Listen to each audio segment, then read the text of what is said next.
Olá, eu sou a professora Kaline, professora de História e Geografia, e hoje nós vamos falar um pouquinho mais sobre os povos pré-colombianos.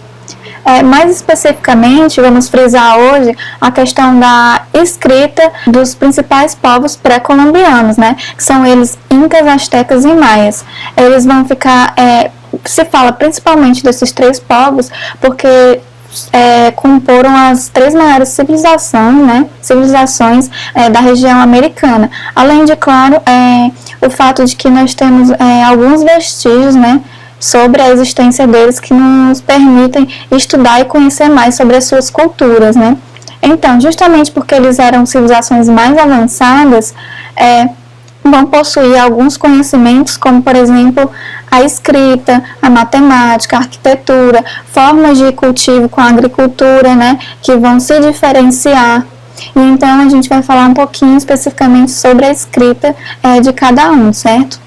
Começando com a escrita do povo maia, que vai ser um povo que vai surgir por volta aí do século IV a.C., e que sua civilização vai se deteriorar ali mais ou menos no século X, ou seja, antes ainda da chegada dos europeus colonizadores, né, à região.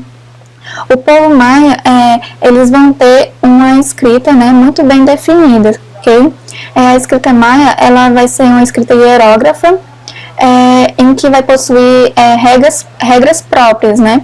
Ou seja, isso vai fazer com que ela seja uma escrita um pouco difícil, né, de se dominar. Portanto, era muito comum que apenas a elite maia, né, tivesse total domínio desse tipo de escrita, certo? Inclusive, a sociedade maia, ela vai ser dividida em três classes, né, basicamente. Então, essa elite vai ser o imperador, a família do imperador, né, alguns sacerdotes, militares, né, basicamente, que vão ter pleno domínio sobre a escrita maia, ok? Então, é interessante, por exemplo, a gente saber que essa escrita maia, até hoje, mesmo existindo vestígios dela, né, registros dela até hoje, ela ainda não foi totalmente, né, traduzida, justamente por causa da sua complexidade. As pessoas, os pesquisadores que trabalham com isso, ainda não conseguiram traduzir tudo que se escreveu, né, na língua maia. Interessante também que a maioria das coisas que a gente sabe sobre esse povo, justamente existem até hoje de forma escrita, né?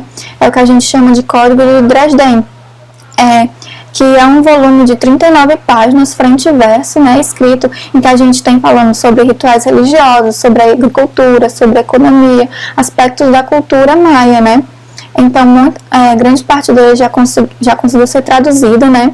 E hoje é utilizado grandemente para que a gente possa conhecer como se desenvolveu essa civilização, quais os costumes dele, mas ainda existe aquela parcela que não se conseguiu ainda traduzir. Falando, então, da escrita asteca, né? A escrita do povo asteca vai ser um povo ali que vai nascer por volta do século XIV e vai perdurar até o século XVI, tendo sua queda por conta da chegada dos colonizadores, né? É uma escrita um pouco diferente da maia, já que não vai ter tantas regras impostas, né?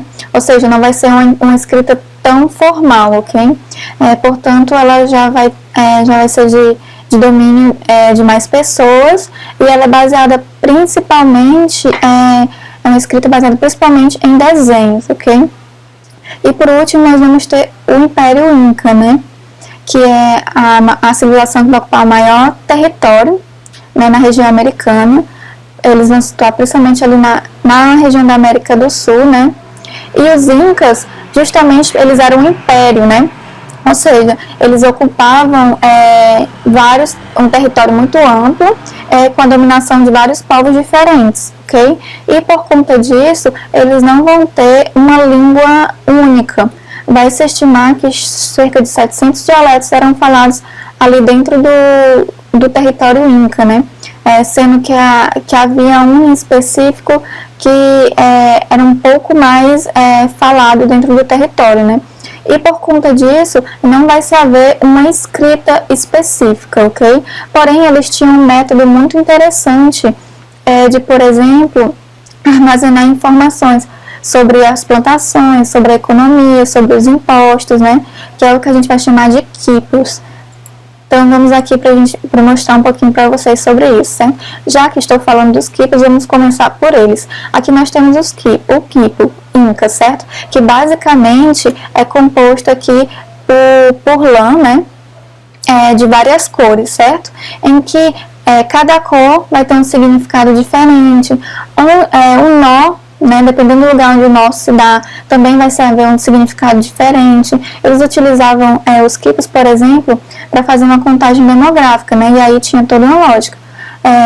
Os homens significavam os primeiros nós, né, as mulheres a linha dos segundos nós, as crianças a linha dos terceiros nós, e a questão da própria cor vai fazer com que eles consigam diferenciar uma coisa da outra, né.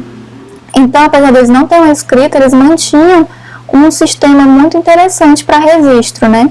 Muito próprio e único. E aí, mostrando um pouquinho para vocês sobre a escrita dos maias e dos astecas, né? Aqui embaixo nós podemos ver justamente um pedaço do Código de Dresden, né?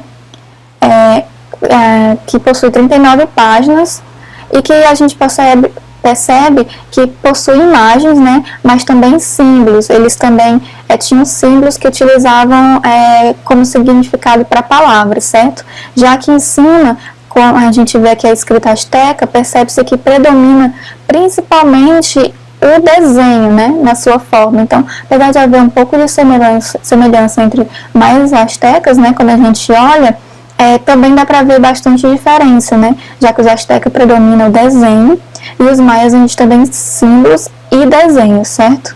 Então, gente, sobre a questão da escrita, né, e da língua desses três povos, é isso, e a gente vai ficando por aqui.